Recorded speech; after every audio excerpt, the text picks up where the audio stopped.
Et voilà pour ce documentaire consacré aux drones et signé Alex Gary. Nous sommes avec Karim Landais. Bonsoir, merci d'être notre invité. Alors vous êtes le patron des opérateurs de drones en principauté, Bird Eye Cam. Et ça fait une petite quinzaine, ça fait 13 ans. 13 ans exactement. 13 ans que vous êtes en principauté. Et on l'a vu dans le documentaire, ça explose le drone. Le marché du drone et les évolutions, et les applications, les utilisations du drone. Je pense déjà qu'on a beaucoup avancé, mais qu'on n'est qu'au début d'un futur incroyable. Je veux dire, on est d'accord qu'aujourd'hui, le drone, tout le monde l'utilise. On a vu les agriculteurs, on a vu les sauveteurs, les maîtres nageurs. Oui, pour les abeilles, voilà. Mais on n'est encore qu'au début. On traite déjà des palmiers, on peut traiter plein de choses, on peut donner des conseils, on peut surveiller. On apporte surtout aussi de belles images. Ça, c'est votre métier de base, c'est la prise de vue La prise de vue aérienne, c'est mon métier premier. C'est-à-dire, j'apporte des solutions aériennes. À l'époque, on utilisait des crânes, des tulipes, des choses de cinéma. L'avantage, c'est qu'aujourd'hui, en peu de temps, on peut arriver à avoir des images fantastiques, tourner autour d'un objet, apporter la vision un peu du Seigneur, comme on dit, la vision 3D, quoi. On peut passer tout autour de l'objet et de suivre des véhicules, plein de solutions. Les évolutions technologiques en 13 ans, j'imagine déjà l'autonomie, le temps de vol. La première chose, ça a été l'autonomie. Ouais. On était mes premiers tournages de cinéma. On avait des drones qui tournaient autour de 14-15 kilos. On volait 8 minutes. D'accord. 8 minutes très stressantes. Aujourd'hui, on est sur des drones beaucoup moins lourds. On tourne sur des drones déjà de cinéma autour de 900 grammes et qui utilisent des batteries simples qui durent 30 à 40 minutes. Donc là, vous évoquez le cinéma. Donc vous faites des prises de vue aériennes pour faire des photos, pour faire du film. Ma société de production a fait appel à vous dans le cadre d'émissions qu'on a pu produire. Vous travaillez aussi avec des professionnels de l'immobilier ? Énormément, ouais. Énormément. De la promotion immobilière. De la promotion immobilière. Ça a été un gros boom il y a quelques années qui s'est vraiment arrêté rapidement. Pourquoi ? Tout simplement parce que nous sommes à Monaco, nous avons des produits exceptionnels, des appartements incroyables. Mais souvent, le promoteur fait appel à moi, me demande des images et au dernier moment me dit « Mais attends, je n'ai pas l'exclusivité. Monaco n'est pas simple concernant les autorisations, les personnes qui travaillent. Voilà, on fait attention à ça. Monaco est très protectionniste, surtout sur la sécurité. Il y a davantage. Donc les autorités monégasques sont très protectrices de la population pour des questions de sécurité, mais aussi pour des questions de vie privée. Demain, vous me proposez à moi de vous filmer votre appartement qui est au 16e étage de n'importe quel immeuble de Monaco. Je ne vais pas m'amuser à filmer le 17, 18, 19. Voilà. On a bien fait un protocole, que ce soit entre vous et moi premièrement, et je déclare exactement ce que je vais faire à la DGAC. D'accord, donc l'aviation civile. L'aviation civile de Monaco, pas la française, qui est vraiment indépendante, parce qu'on nous avons une balise spéciale que nous posons sur le drone qui est monégasque, en plus d'un parachute et tout le reste. Qui est à l'héliport. Qui est à l'héliport. La deuxième chose qui est importante, le ministère de l'Intérieur vient en fait, c'est le plus important, mais il passe par rapport à une suite en fait de demandes. La demande principale se fait à la direction de la communication de Monaco et elle répartit les demandes.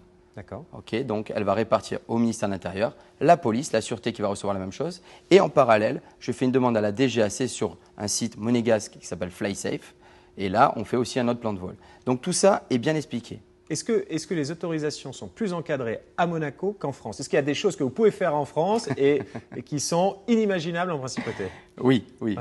C'est vraiment beaucoup moins simple à Monaco, même en tant que résident, même en tant que société monégasque depuis 15 ans, j'ai fait mes preuves et tout. On reste toujours même sur des protocoles très très stricts. Pourquoi? Parce que chaque client, ce n'est pas le pilote de drone ou la société de drone, c'est vraiment chaque client fait des demandes un peu spécifiques. Vous allez me demander votre bateau. Mais votre bateau, il est placé sur le quai Hirondelle, par exemple. Il y a 10 bateaux à côté. Vous ne savez pas qui c'est qui est à côté. Il y a un prince, une princesse, un joueur de football qui ne veut pas être importuné. Donc il y a vraiment des protocoles que Monaco demande. C'est pour ça qu'il reste strict. La France est beaucoup plus légère. C'est-à-dire, on fait ça par Internet, sur des sites. Bien sûr, on nous reconnaît dès qu'on démarre le drone, mais on peut se permettre des choses. Par exemple, on peut voler sur des grandes distances, qui est interdit à Monaco. Ici, à Monaco, les périmètres sont très restreints. Très, très restreints. On a carrément des plans de vol avec des cercles très, très restreints. On parle de centaines de mètres, pas plus. Très bien. Bon, en tout cas, ça vous rend votre vie plus difficile, mais en tout cas pour nous, c'est quand même rassurant de voir que c'est très encadré. C'est pas difficile, je trouve. Moi, je vis aussi ici. J'aimerais pas que mes enfants soient filmés par n'importe qui et que partagent des images sur Internet comme ça se fait. D'accord. Et il y a beaucoup d'opérateurs parce que donc il y a Bird-eye-Cam, il y a MC-Click. Bien sûr. Également, il y a combien d'opérateurs en principauté? Je crois qu'il y a.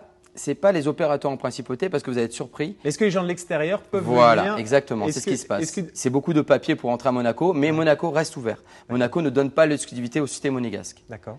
Ce qui peut être dérangeant pour nous qui avons, je fais encore une parenthèse, du mal à travailler à l'extérieur. On a eu, je vais prendre un exemple très précis, l'extension en mer. Mare Terra, que je suis depuis le début, même avant que ça commence. Mare Terra, les caissons ont été fabriqués à Marseille, ce qui m'a été impossible de filmer. Arrivé sur le dock. Parce que vous étiez une société monégasque. Voilà, ça a été très compliqué. D'accord. Voilà, donc c'est une société marseillaise qui a dû réaliser les images. Donc pour le coup, vous parliez tout à l'heure de protectionnisme. Là, il y a une forme de protectionnisme. Je vous le confirme à 1000%. En France, il y a du protectionnisme puisque nous n'avons pas à Monaco. Est-ce qu'il y a d'autres applications concrètes? Je crois que vous avez travaillé autour du palais notamment. On a travaillé beaucoup récemment autour du palais pour en fait des contrôles en fait des rochers tout autour du palais, l'enrochement, voir s'il y avait des failles, tout ça. On est en collaboration avec une société très connue de Monaco qui est Monaco Topo, topographe. Et j'apporte des milliers de photos, un nuage de points, avec un conseiller à côté de moi, un topographe précis, et on contrôle les failles à distance. Pourquoi? Parce qu'à la fin, on va donner une image qui pourra aller jusqu'au centimètre.